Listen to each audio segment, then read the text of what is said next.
siya nag-i-slice. Grabe yung gift na, Yan, My goodness, it's melting.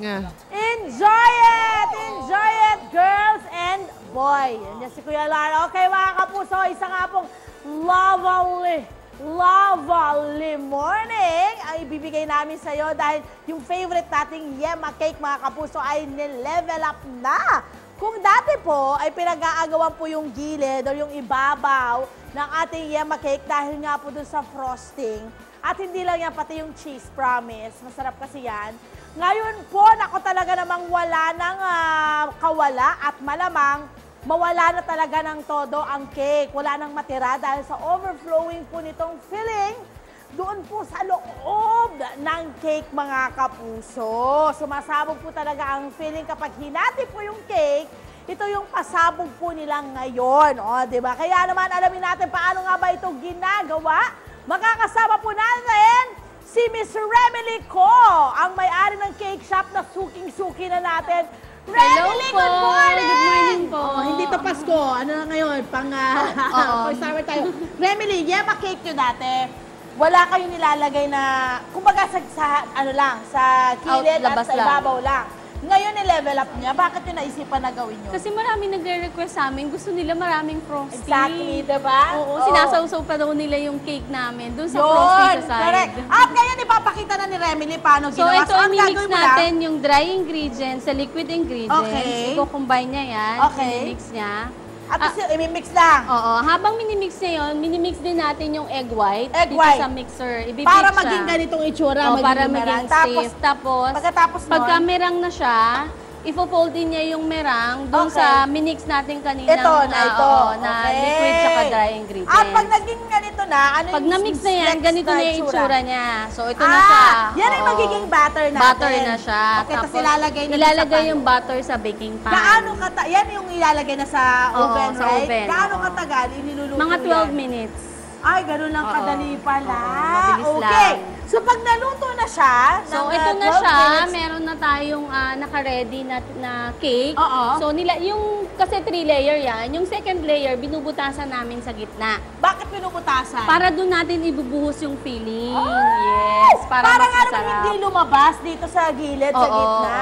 Ay, ang so, yan. I-fill-in namin yan. Ito pala yun. Grabe, ang dami. So ngayon, saka siya papatungan ng isa pang spot. Tsaka siya papatungan ng third layer. Okay, tapos pag napatungan na ng third layer, i-decorate na yan. Lalagyan natin siya ng cheese sa side.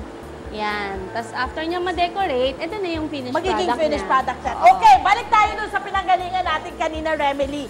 Kasi yun, Yema Cake po yan, mga kapuso. But, because nag-uumapaw nga ang review ng mga suki mo, ginawa mo na rin ito sa iba pang mga flavor. Lahat na ng flavor ginawa. So, ano itong mga flavor na meron ka ngayon? Meron tayong caramel. Meron din yung yema natin. Tapos yung mango, chocolate, at saka ube yema. Yes! So, talagang nilahat-lahat nyo na. Yan po yung kanilang mga classic na mga flavors. O yung classic na yema, dinagdagan po nila. At syempre pa, dinagdagan po nila lalo pa ng mga lava filling. Okay? Alin ang gusto mong hiwain natin? Yung yema. Okay, so go! Ayan, hiwain natin siya. Yes! Okay, mga kapuso. Syempre pa, I'm sure yung ating mga kapuso dyan sa studio, nag-enjoy na sila. Ako rin, ganun din ako. Syempre, alam mo, panghuli pa ako, nandito na ako, mga kapuso. Ayan na! Oh my gosh! Look at that! Ang ganda ng pagka, mo ha? Ang ganda ng pagkahiwa mo, Remily, ha? Ang ganda ng pagkahiwa mo para sa akin, ha? Ayan, tikman na natin, guys. Oh, wow! Nakikita niyo yan? Tikman na natin to, ha? Oh my God. Wow! Love it! Love it! Ang sarap, guys! Okay sa mga presyo natin, Remily, ano yung mga presyo natin? Bali, very affordable siya. Yung ating yema is 365 lang siya. Tapos yung ube natin, it's 375. Okay. Tapos yung other flavor natin, kagaya ng mango tsaka caramel, 385. Tapos 390 yung chocolate. Sulit na sulit, mga kapuso. Nako, natatakam pa ba kayo? Of course! Wait lang kayo dyan! There's more sa ating pagbabalik. Marami pa pong cake ang ating nakahain po para sa inyo. Kaya tuloy-tuloy pa rin po, mga kapuso. Pagtutok natin dito sa Barangay Longos, Malabon para sa kanila pinagmamalaking Yema Cake. Pero bago nga po mabuo ang Yema Lava Cake, nagsimula muna sila sa iba't ibang Yema Cake. Nandyan po ang Yema Pastillas Cake, single size na 50 pesos. May half roll na 200 pesos, may whole roll na 300 pesos. At meron din sila mga dedication cake. Meron din pong pastillas at leche flan. O, diba? Bonggang-bonggang sugar rush talaga.